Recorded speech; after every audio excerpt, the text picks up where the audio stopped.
ಎಲ್ರಿಗೂ ನಮಸ್ಕಾರ. ನಾನು ದಾನಮ್ಮ. ರೇಖಾಶ್ರೀ ಕಿಚನ್ಗೆ ಸ್ವಾಗತ. ಇವತ್ತಿನ ವಿಡಿಯೋದಲ್ಲಿ ಹಸಿ ಕೊಬ್ಬರಿಯಿಂದ ಪರೋಟ ಹೇಗೆ ಮಾಡೋದು ಅಂತ ನೋಡೋಣ.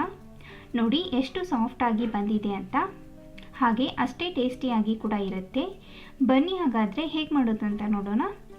ಒಂದು ಮಿಕ್ಸಿ ಜಾರ್ಗೆ 1 ಕಪ್ಪಷ್ಟು ತುರಿದಿರೋ ಹಸಿ ಕೊಬ್ಬರಿ ಹಾಕಿ, 3 ಹಸಿಮೆಣಸಿನ್ಕಾಯಿ ನೀವು ಖಾರ ನೋಡ್ಕೊಂಡು ಹಾಕಿ, 7 ರಿಂದ 8 ಬೆಳ್ಳುಳ್ಳಿ ಹೆಸರು, 1 ಇಂಚಷ್ಟು ಹಸಿ ಶುಂಠಿ, 1 ಹಿಡಿಯಷ್ಟು ಕೊತ್ತಂಬರಿ ಸೊಪ್ಪು, 1 ಟೀ ಸ್ಪೂನ್ ಜೀರಿಗೆ, ರುಚಿಗೆ ತಕ್ಕಷ್ಟು ಉಪ್ಪು ಹಾಕಿ ನೀರು ಹಾಕದೇನೆ ಇದನ್ನು ರುಬ್ಕೊಳ್ಬೇಕು.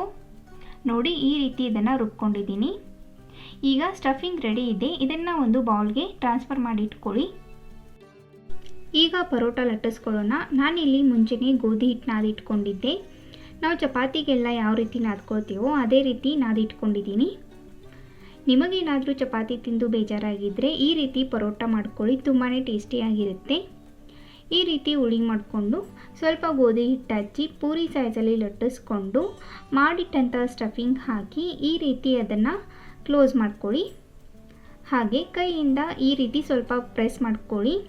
ಈ ರೀತಿ ಮಾಡ್ಕೊಳ್ಳೋದ್ರಿಂದ ಸ್ಟಫಿಂಗ್ ಎಲ್ಲ ಕಡೆಯೂ ಹರಡುತ್ತೆ. ಮತ್ತೆ ಸ್ವಲ್ಪ ಗೋಧಿ ಹಿಟ್ಟು ಹಾಕಿ ಇದನ್ನು ಹಗುರವಾಗಿ ಲಟ್ಟಿಸ್ಕೊಳ್ಳಿ.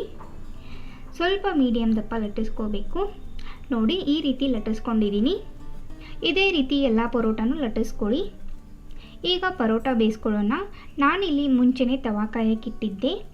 ತವಾ ಚೆನ್ನಾಗಿ ಕಾದಾದ ನಂತರ ಪರೋಟ ಬೇಯಿಸ್ಕೊಳ್ಬೇಕು. ಇದಕ್ಕೆ ಸ್ವಲ್ಪ ಎಣ್ಣೆ ಅಥವಾ ತುಪ್ಪ ಹಚ್ಚಿ ಎರಡೂ ಕಡೆಯೂ ಚೆನ್ನಾಗಿ ಬೇಯಿಸ್ಕೊಳ್ಳಿ.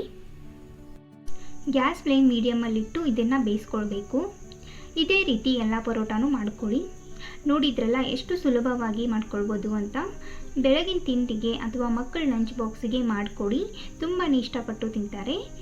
ನೀವು ಇದನ್ನು ಮೊಸರು ಜೊತೆ ತಿನ್ಬೋದು ಅಥವಾ ಹಾಗೆ ತಿನ್ಬೋದು. ನೀವು ಕೂಡ ಈ ರೆಸಿಪಿ ಒಮ್ಮೆ ಟ್ರೈ ಮಾಡಿ ಹೇಗೆ ಬಂತು ಅಂತ ಕಮೆಂಟ್ ಸೆಕ್ಷನಲ್ಲಿ ಖಂಡಿತ ತಿಳಿಸಿ. ವಿಡಿಯೋ ಇಷ್ಟ ಆದಲ್ಲಿ ಲೈಕ್ ಮಾಡಿ, ಶೇರ್ ಮಾಡಿ ಹಾಗೂ ಸಬ್ಸ್ಕ್ರೈಬ್ ಮಾಡಿ. ಮತ್ತೆ ಸಿಗೋಣ ಮುಂದಿನ ವಿಡಿಯೋದಲ್ಲಿ.